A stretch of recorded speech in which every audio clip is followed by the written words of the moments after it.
When it's time to replace your wiper blades, an authorized dealer can provide you with the right set for your vehicle, and you can install them yourself in just a few minutes.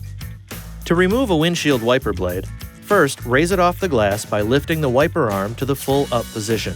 Press the release button on the blade and lift it up to remove it from the arm.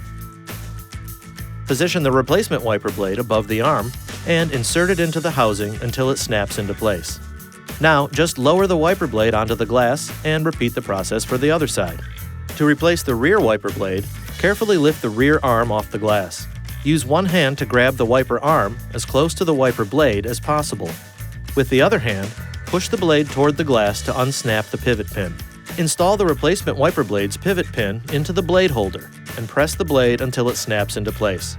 Now, just lower the wiper blade onto the glass and installation is complete. This video is not intended to take the place of your owner's manual.